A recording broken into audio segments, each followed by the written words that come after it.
네, 조금 전 저희가 뉴스 속보로 전해드렸듯이 사상 처음으로 현직 대통령에 대한 체포영장을 법원이 발부했습니다. 자, 뉴스 속보 다시 전달해 드리겠습니다. 윤석열 대통령에 대해서 체포와 수행영장이 발부됐습니다. 사상 처음 현직 대통령에 대한 체포영장 발부고요. 자, 공수처, 공수본이 압수수색 영장, 수행영장과 체포영장을 청구했는데 법원이 고심 끝에 발부를 한 겁니다. 자, 하지만 이 7일 내에 공수처는 이 체포영장에 대해서 압수를 할지 집행을 할지 반드시 7일 내에 집행을 해야 되거든요. 7일 내에 집행을 하지 않는다면 이 영장의 효력이 사라지게 됩니다. 다시 말해서 자, 대통령에 대한 이 체포를 공수처가 언제 시도할지 집행할지 여부도 현재 관심 사안이고요. 지금까지 대통령의 관절을 경호해왔던 경호처는 압수수색에 대해서 영장을 거부해왔습니다. 주요 기밀 시설에 대해서는 이 책임자의 허가가 있어야 된다라는 이 이유였죠. 과연 경호처는 대통령에 대한 첫 체포영장을 과연 어떻게 반응할지, 대응할지에 대한 부분도 추미애 관심사입니다. 자, 그 이야기 전문가들과 함께 나눠보겠습니다. 자, 일단 김광삼 변호사님 검사 출신이시잖아요. 법원도 굉장히 좀 고민을 했거든요. 왜냐하면 이 공수처에 이 내란죄와 관련된 수사 권한이 없다와 관련해서 법원이 굉장히 하루 넘게 고민을 해온 걸로 아는데 일단 영장을 발부했어요. 어떻게 보십니까? 일단 뭐 체포영장은 그렇게 시간이 많이 걸리지 않아요. 일단 구속영장과 달라서 일단 신병 확보한 다음에 이제 조사하기 때문에 취지이기 때문에 그 이후로 뭐 대부분 구속영장이 청구되긴 하지만 48시간 내에 그래서 일반적인 사건에 있어서는 뭐 체포영장에 대해서는 법원이 신속하게 결정을 하는데 이제 우리 헌정사는 초유의 일 아닙니까? 이제까지 현직 대통령에 대한 체포영장이 발부된 사례는 없어요. 박근혜 전 대통령이랄지 뭐 그런 경우에도 사실은 대통령직이 끝난 다음에 탄핵이 된 다음에 뭐 구속이 됐지만 중간에 이제 체포영장을 발부받아서 이런 사례가 없습니다. 그래서 일단 뭐 법원에서는 굉장히 고민을 많이 했다 볼 수 있고 굉장히 이제까지 이제 공수처에서 상당히 대통령에 대한 소환과 관련해서는 약간의 애매한 태도를 취한 거 아니냐 이제 그런 뭐 지적이 있었고 또 비판이 좀 있었어요. 그런데 뭐 제가 개인적으로 볼 때는 경찰에서 어떤 수사 기록과 관련된 증거 자료 또 검찰로부터 받은 이 김용현 전 장관에 대한 피의자 신문 조서랄지 기타 이제 부수적인 증거 자료를 상당히 많이 확보를 했다. 그래서 아마 그걸 가지고 자신 있게 이제 체포영장을 청구하지 않았나 싶습니다. 그래서 일단은 지금 내란과 관련해서 어떻게 보면 내란죄의 중요 임무 종사자로 분류되는 김용현 전 장관이랄지 뭐 수방사령관일지 방첩사령관 다 지금 구속이 돼 있지 않습니까? 그런데 이제 이 비상계엄은 이제 대통령이 선포하고 지시한 거예요. 그런 상황에서 이제 대통령에 대한 체포영장을 기각하기는 굉장히 어려웠을 것이다. 더구나 대통령이 뭐 이전에는 변호사 선임계도 내지 않고 계속적으로 소환장을 불응했기 때문에 뭐 체포영장 요건에 해당이 된다 이렇게 법원에서는 보고 발부를 했다 이렇게 볼 수 있을 것 같습니다. 법원에서는 30시간 숙고 끝에 체포영장을 발부했는데 조금 전 이 여당의 권성동 원내대표의 입장이 나왔습니다. 법원의 이 체포영장 발부는 굉장히 좀 부적절하다라고 여당에서는 이 반발하는 입장도 나왔습니다. 오늘 김재현 전 최고위원도 모셨는데요. 어떻게 보십니까? 뭐 일단 그 체포영장이 발부되리라고 예상하지는 못했습니다. 그것은 첫째 공수처의 수사 범위에 내란죄의 수사권이 없다는 것은 명백하기 때문에 대통령의 소추 대상 범죄는 내란죄의 하나인데 공수처가 직권남용죄의 관련 범죄로서 내란죄를 수사하겠다고 하지만 직권남용죄는 대통령이 소추 대상 범죄가 아니기 때문에 과연 이것이 공수처의 수사 범위에 해당되는가에 대한 논란이 있을 수밖에 없었고요. 향후 수사를 해서 법원에 그 기소를 하더라도 정당한 수사냐의 그런 논란은 계속될 것이거든요. 그래서 좀 애매하게 생각했는데 어쨌든 법원은 30시간 동안의 숙고 끝에 체포영장을 발부했기 때문에 그러면 이제 이 체포영장을 어떻게 집행할 것이냐의 문제가 또 있거든요.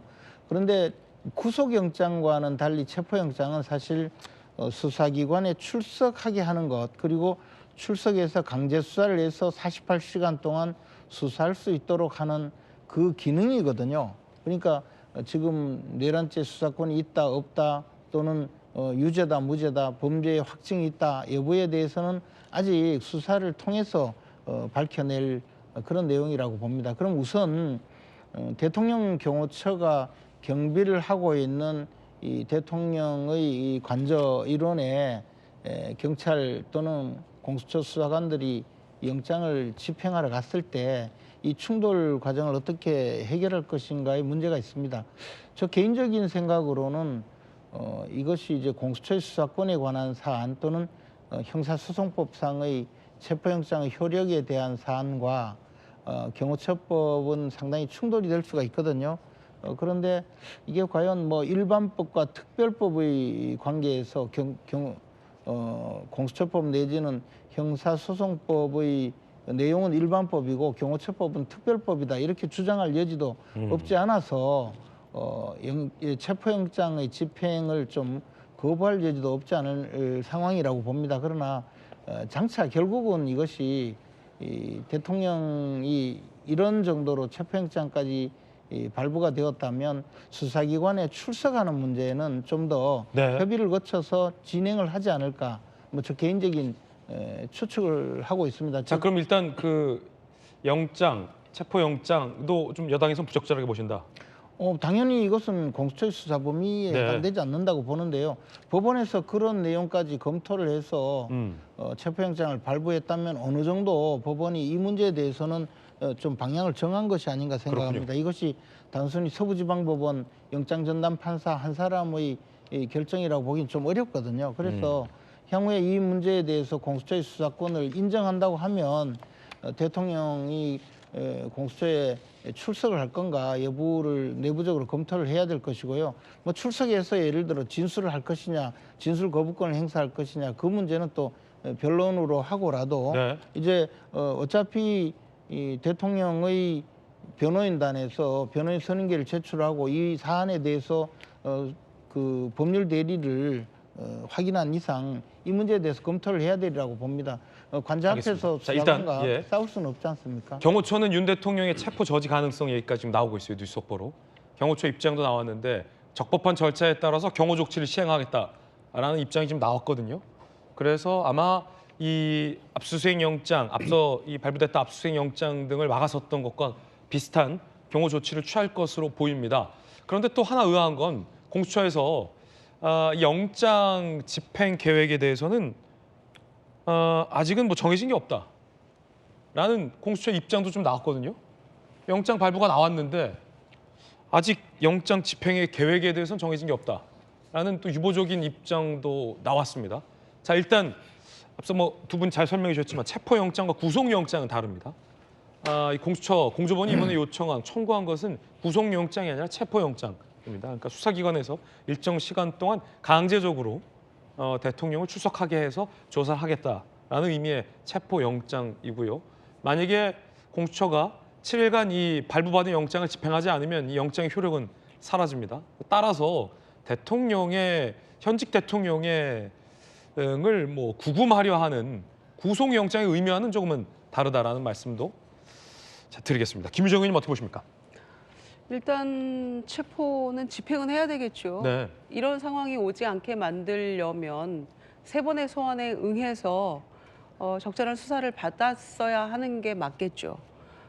대통령이 법적으로 정치적으로 책임을 다하겠다라고 했었는데 어떤 책임도 지지 않으면서 회피하고 이제 와서는 수사기관이 이거를 수사할 수 있느냐 없느냐, 뭐 수사기관 쇼핑까지 하려는 그런 모습을 보이고 있기 때문에 국민의힘 내부에서도 구차하다, 이거 맞지 않다, 국격 떨어진다 이런 취지의 이야기들이 나오고 있다고 보고요. 경호처가 이거를 뭐 법적으로 해서 저지할 방안도 강구한다라는 취지의 이야기를 압수수색도 거부하고 하는 과정에서도 예견된 일인 것 같은데 경호처는 대통령 업무는 정지 상태입니다마는 대통령이라는 그 신분은 가지고 있기 때문에 신변의 안전을 보호할 의무는 가지고 있습니다만은 법원에 의해서 적법하게 그 발부된 체포영장에 대해서 이거를 거부하고 나설 그럴 권리는 없습니다. 때문에 이거는 적법하게 집행을 해야 되는 게 맞고요. 또 48시간 아닙니까? 그런데 이거를 막아서겠다, 또 물리적 어떤 그것도 강구하겠다라고 만약에 선언을 한다면 이거는 공무집행 방해죠. 그리고 경호처가 어떤 법 위에 군림하는 그런 기관이 아니기 때문에 신변이 굉장히 걱정이 된다면 그 공수처 인근에서 경호를 하고 있으면 되는 겁니다. 근데 그게 할 수 있는 최선이라고 생각을 하고요. 지금 내란 혐의자가 수사도 거부하고 또 헌재도 27일 날 이제 계속 그 변론기일을 강행을 하겠다고 하니까 그때서야 변호사 선임하고 이런 모습 보이지 않았습니까? 그러니까 더 이상 이런 식으로는 안 된다. 본인이 해야 될 그 책임을 다하지 않으면서 뭐 걱정하는 SNS 글을 올리고 했는데 그래서 더 국민들이 비판을 하고 있다고 생각합니다. 예. 그래서 공수처가 빨리 이 체포영장을 집행하는 게 맞다고 생각합니다. 자, 그런데 이 법조계에서는 사실상 대통령이 거부할 시에 영장을 집행할 방법이 없지 않겠냐라는 얘기도 나오는 것이요. 오늘 한 언론 보도를 보면 2004년 한화갑 전 민주당 대표가 10억대 불법 정치자금 수수 혐의로 구속영장이 발부됐는데 지지자 200여 명이 당시 민주 당사 입구를 막고 영장 집행을 막아서는 바람에 결국 검찰이 영장 집행을 포기하고 불구속 기소했다라는 사례도 지금 언급이 되고 있거든요. 대통령이 거부할 시 공수처는 이 영장을 강제할 수 있느냐? 이건 또 다른 문제 같아요. 자, 김관삼 변호사님 일단 어떻게 보세요? 검사 출신. 일단 체포영장이 발부가 됐잖아요. 그럼 이제 이 체포영장 유효는 7일입니다. 네. 그래서 7일 시점에 언제 집행을 할지는 이제 공수처가 판단을 할 거예요. 그런데 지금 우리가 무한공항 참사와 관련해서 애도 기간이잖아요. 그럼 이 애도 기간에 과연 대통령에 대해서 체포영장 집행을 할 수 있을지 그것은 아마 시점을 갖다가 공수처는 보고 있을 거다 이렇게 보는데 저는 이거 개인적 의견입니다만 아마 대통령 입장에서는 지금 체포영장 청구하자 변호인 선임이 됐잖아요. 예. 의견서도 내고 그런 걸 보면 이제 대통령 입장에서도 아마 체포영장에서 끌려가는 모습을 보이고 싶지 않을 거라 저는 봅니다. 그러면 자진 출두할 가능성도 상당히 있다 이렇게 봐요. 왜냐하면 일종의 압박 수단으로만 어떤 공수처가 활용할 가능성이 있다. 그렇죠. 아니 뭐 원래 의지는 만약에 응하지 않으면 뭐 집행하려고 했겠죠. 강제 수사하려고 했겠는데 대통령 입장은 지금부터 이제 고민이 들어가는 거예요. 그래서 왜 고민이 더 들어올 수밖에 없냐면 일단 체포영장에 의해서 집행을 하게 되면 끌려가는 모습을 보이잖아요. 또 경호처 충돌이 있을 수 있어요. 근데 이거 사실은 현 대통령으로서 이건 될 때는 당당한 모습 아니에요.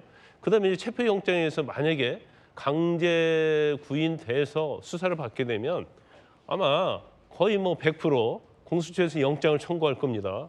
그러면 대통령 입장에서 보면 시간이 없어요. 사실 체포된 뒤로부터 48시간밖에 시간이 없거든요. 그런데 그렇지 않고 자진 출두하겠다고 하면 일단 조사 일정이 뭐 공수처에서는 7일 이내에 하려고 할 겁니다. 그러면 조사를 받고 그다음에 제가 볼 때는 공수처에서는 영장을 청구할 가능성이 크다. 그러면 청구할 수 있는 기간이 좀 있을 수 있고 그럼 대통령도 거기에 대해서 준비할 시간이 있기 때문에 아마 강제적으로 체포영장 집행까지는 안 가고 대통령이 자진 출두할 가능성은 굉장히 높다. 저는 그렇게 봅니다. 자, 과연 공수처는 발부받은 영장을 집행할 건가? 즉각. 조균 변호사님 어떻게 보세요? 일단 뭐 기사에서는 한화갑 전 민주당 대표에 대해서는 검찰이 결국 물러선 바 있었다. 강제적으로 본인이 거부했을 때 영장을 강제할 수는 없었다라는 사례도 나오는데 어떻게 보십니까? 지금 그 2004년의 사례를 여기에 적용할 수는 없고 그거는 뭐 극히 예외적인 어떤 상황이었던 거죠. 뭐 어떤 피의자도 법원이 발부한 체포 영장을 거부할 수 없습니다. 당연히 집행이 돼야 될 것 같고요. 3차 소환에 불응했고 그 사이에 충분히 변호인 선임이라든가 지금 피의 사실은 내란 관련 혐의에 대해서 수사에서 방어할 수 있는 시간적 여유도 없었던 것도 아닙니다. 그냥 거부하고 있었던 거 아닙니까? 이런 상황에서 경호처와의 충돌 가능성 이 자체가 나오는 것이 사실은 뭐 전혀 이 법률적으로도 아니면 뭐 지금 상황에 맞지 않다고 보여지고요. 네. 경호처가 저런 언급을 하는 것 자체가 있을 수 없는 일입니다. 경호처는 직무는 정지됐지만 대통령에 대한 예우나 신변 보호 목적 하에서만 필요한 업무를 해야지 법에 의해서 집행되는 영장을 거부하거나 나아가서 물리적 충돌까지 가능성을 내비치면서 이걸 저지하겠다는 의견을 낼 경우에는 저는 공수처라든가 국가수사본부가 이 부분에 대해서는 뭐 경고한다는 입장도 있었지만 만약에 그런 사항을 유도할 경우에는 공무집행 방해 또 공무집행 방해 중에도 아마 경호처가 집단적으로 어떤 물리력을 쓴다고 하면 네. 공무집행 방해에 해당될 수 있다는 점을 분명히 하고 만약 그런 상황이 발생할 경우에는 예. 현행범으로서 뭐 즉각적인 조치를 현장에서 다 이루어져야 한다는 점도 분명히 밝힐 필요가 있습니다. 다만 공수처가 즉각 집행할 것이냐 이 문제에 대해서는 입장을 표하지 않는 것은 예. 몇 가지의 어떤 시나리오를 갖고 있을 수 있죠. 지금 뭐 이미 3차례 소환에 불응했기 때문에 당장 집행에도 아무런 문제가 없긴 하지만 대외적인 어떤 뭐 이미지 이런 게 있으니까 대통령이 스스로 와서 수사에 응하는 게 제일 좋죠. 그 의사가 안 보인다 이러면 오늘이라도 당장 강제 집행하는 게 맞고 경호처가 막아서는 안 되고 막는다면 네. 공수처나 국수본이 막는 행위에 대해서도 반드시 처벌을 해야 된다. 저는 그렇게 봅니다. 네, 체포영장에 응하는 것이 맞다. 실질적으로 보면 공수처가 예를 들어 막아서는 경호처 공직자들을 공무집행 방해로 그럼 또 체포할 수 있느냐? 라는 문제도 좀 한번 따져봐야 될 것 같아요. 이건 물리적 충돌인데 지금 여당에서는 계속해서 이제 대통령의 입장을 내세우지 않았습니까? 과연 이 공수처가 직권남용 혐의를 수사한다라는 형식을 갖추면서 관련 혐의로 내란죄를 수사하는 것이 이게 맞냐? 법조계에서도 이견이 분분한데 물론 앞서 이제 김재현 의원님께서는 이게 법원의 판단이냐라고 질문을 주셨지만 아직 명확한 판단은 아닌 것 같아요. 법원에서는 체포영장 부분에 관련해서만 일단 발부라는 판단을 하는 것이지 직권남용을 수사하는 식으로 해서 내란죄를 다뤄도 된다라는 부분에 대해서 아예 명시적인 인정을 한 것 같지는 않은데 자, 공수처는 막아설 걸로 보입니다. 어떻게 예상하십니까? 그런데 이제 경호처 입장에서는 지금 이 체포영장을 집행하는 것이 위법하냐 위법하지 않느냐의 문제를 따져가면서 경호를 할 수가 없습니다. 네네. 경호처는 경호처법에 의해서 경호에 필요한 조치를 하는 기관이지 그 이상도 이하도 아니거든요. 만약에 경호원들이 또는 경호처 직원들이 경호의 필요성에 의해서 자기가 지키고 있는 그 자기 근무지에서 들어오는 경호 위해 요소에 대해서는 가차없이 그 응징 내지 응대를 해야 되는 것이지 그 사람이 정당한지 아닌지 그것까지 검토해 가면서 할 수 있는 것이 아니거든요. 그래서 저는 기본적으로 이것이 경호법과 형사소송법과의 관계는 일반법과 특별법의 그 어떤 영역에서 충돌 지역이라고 생각합니다. 그러면 경호처에서는 경호에 필요한 행위를 하는 것이 오히려 적법한 행위라고 보는 것이죠. 그렇지만 과연 그렇게 되었을 때 국가기관끼리 경찰 또는 그 공수처 수사관과 경호처 직원끼리 물리적인 충돌이 일어난다면 이것은 굉장히 큰 문제이죠. 자, 지금 뉴스 속보인데요. 김 의원님, 경찰이 출입문 강제 개방 등 상황에 따라서 집행하겠다. 또 지금 이런 입장을 냈거든요. 그래서 저런 일이 벌어지면 안 된다는 것이죠. 그러나 저는 지금 수사기관에서 말하는 경호처 직원들이 막아섰을 때 공무집행 방해로 입건하겠다. 말은 그렇게 할 수 있는데 과연 법적인 판단이 그렇게 될 거냐. 저는 그것도 의문이라고 봅니다. 그렇군요. 더욱이 더 나가서 만약에 이것이 공수처의 수사권이 문제가 있다고 판단된다면 오히려 불법행위가 공수처에 해당할 수도 있어요. 그러니까 이것은 앞으로 법적인 판단의 영역에서 굉장히 오랫동안 논란이 될 소지가 있는데 그 과정을 과연 정말 끝까지 갖고 갈 거냐 아니면 대통령실에서 자진 출석을 하는 방향으로 갈 건가? 이것은 네. 오랫동안의 앞으로 또 논란과 또 서로 간의 대화를 통해서 해결해가는 과정이 있어야 하지 않을까. 단순히 지금 기관 간에 한쪽은 수사권의 확보를 위해서 또는 영장 집행을 위해서 우리는 무조건 집행하러 갈 것이다. 또 경호처에서는 접근하면 누구든지 가차없이 응전하겠다. 뭐 이렇게 나온다면 이게 이 국가가 뭐가 됩니까? 그래서 이 경우에 해당하는 여러 가지 사안을 하루속히 이 관계기관에서 해결을 해야 되리라고 생각합니다. 그렇군요. 오늘 나오신 출연자분들은 물리적인 충돌은 없을 것이다. 있어서도 안 된다. 대통령의 잦은 출두를 많이들 전망하고 있는 의견이신 것 같습니다. 전해드렸고요. 자, 김관삼 변호사님, 한 궁금한 게 있는데 공수처 이제 공조본이죠. 체포영장 집행 이후에 혹은 뭐 대통령의 출두 이후에 48시간 이내에 구속영장을 청구할 수도 있게 돼 있잖아요. 근데 체포영장을 청구하는 것과 구속영장을 청구하는 것은 또 다른 문제잖아요. 현직 대통령을 과연 뭐 증거인멸이나 도주의 우려가 있느냐라고 봐서 이 구속수사가 필요하느냐라는 부분은 또 별개의 부분 같은데 지금 공수처에서는 구속영장도 검토 중이다라는 기류인 것 같고요. 김 변호사님께서 보시기엔 어떻습니까? 근데 제가 볼 때는 영장은 청구할 거예요. 뭐 안 할 수가 없죠. 왜냐하면 일단 그 계엄과 관련해서 지시받은 김용현 전 장관이랄지 아까 말씀드린 그런 사령관들 다 구속돼 있잖아요. 그런데 계엄을 지시하고 선포한 지금 법상은 우두머리로 돼 있는데 윤 대통령에 대해서는 영장을 청구하지 않으면 형평성할지 이런 거에서 문제가 되는 거예요. 그런데 이제 그 체포영장이 아까 말씀드린 것처럼 체포영장에 의해서 만약 체포가 되면 사실은 48시간 내에 영장을 청구할 걸 전제로 해서 체포영장을 청구했다 이렇게 볼 수밖에 없어요. 그러면 조사 자체는 윤 대통령 입장에서는 뭐 본인의 어떤 뇌란죄를 인정할 가능성이 전혀 없잖아요. 예. 그러면 인정하지 않을 걸 전제로 해서 관련된 증거나 자료를 확보했을 가능성이 크다. 그러면 영장을 청구하는 것은 이제 상수로 될 것이다. 저는 그렇게 봐요. 그래서 아까 이제 도주나 증거인멸 우려를 말씀하셨는데 일반적으로 구속영장의 어떤 발부 기준은 도주나 증거인멸 우려가 많죠. 그것이 상당히 좌우를 많이 하지만 제일 중요한 것 중에 하나가 이제 사안의 중대성이에요. 또 이것도 그에 못지 않습니다. 그래서 사안의 어떤 자체가 이제 내란죄이기 때문에 내란죄 자체를 보면은 도주나 증거인멸 우려가 없다 하더라도 이 내란죄와 관련된 증거가 명백하다고 한다면 그건 당연히 영장을 청구하고 법원서 영장을 발부할 수밖에 없어요. 그래서 단순한 도주 증거인멸 우려가 아니라 이것은 이제 사안의 중대성과 그에 관련된 증거를 봐야 한다 이렇게 볼 수 있습니다. 예.